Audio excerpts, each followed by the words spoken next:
c'est vrai que la prise en charge du vitiligo chez l'enfant peut paraître un peu particulière. C'est vrai que tout simplement parce qu'il faut poser déjà le diagnostic.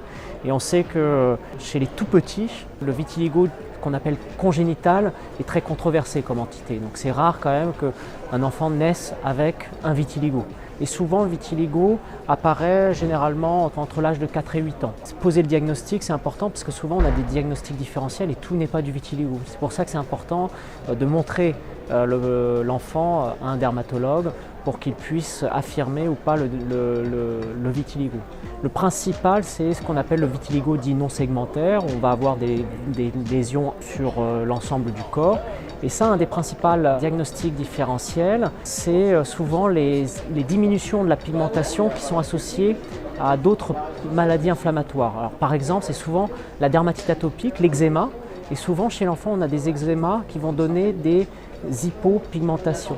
Et souvent, ça peut être confondu, notamment s'il y a des antécédents familiaux de vitiligo, ça peut être confondu avec un vitiligo. Donc c'est important.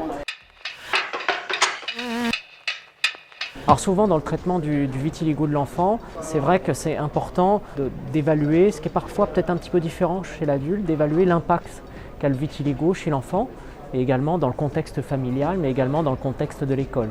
Alors on dit classiquement, avant 5-6 ans, l'enfant n'est pas trop gêné. Et c'est souvent après, quand il y a la dimension un peu associée à l'esthétique qui apparaît, et donc on a une vraie demande de la part de l'enfant.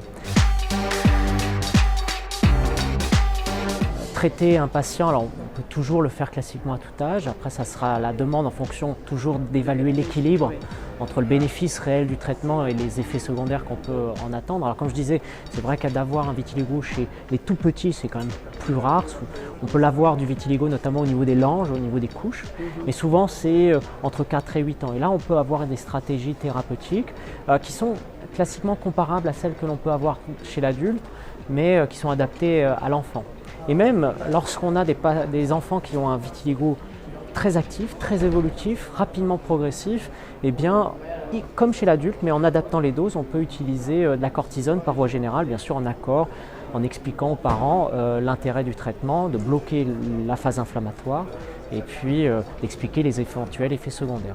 Alors bien sûr, lorsqu'on a fait ça, souvent il faut régénérer, c'est toujours toute la question du soleil, soleil naturel ou soleil en cabine. Alors le soleil en cabine, ça peut paraître un petit peu difficile chez l'enfant, quand même c'est sans la maman, et donc souvent on dit que c'est souvent à l'âge de raison. Alors ça va, classiquement c'est 12 ans, mais parfois un peu plus tôt, après 8 ans, les enfants acceptent de rentrer seuls dans une cabine de photothérapie. Ça peut être un moyen. Après, il y a toujours la question du soleil naturel. Alors c'est vrai qu'on a dans l'idée qu'il faut protéger ces enfants du soleil, mais l'idée aussi, c'est qu'on en a besoin pour faire repigmenter. Prudence, d'aller chercher les horaires les moins chaudes, avant 11h ou après 16h, avec entre une dizaine de minutes sans protection. Et ça permet quand même de stimuler, d'avoir du soleil sans forcément ensuite avoir tous les effets néfastes du soleil qui sont les coups de soleil, etc. etc. C'est sûr qu'il faut continuer à protéger, mais surtout ne pas les surprotéger du soleil, c'est une erreur si on veut améliorer le vitiligo. Alors on n'a pas, franchement, en tout cas les données épidémiologiques montrent que c'est relativement assez stable. On n'a pas l'impression en tout cas qu'il y ait une augmentation de l'apparition du nombre de cas, notamment chez les enfants. En tout cas sur les données que l'on peut avoir au niveau épidémiologique, soit au niveau européen ou soit au niveau mondial.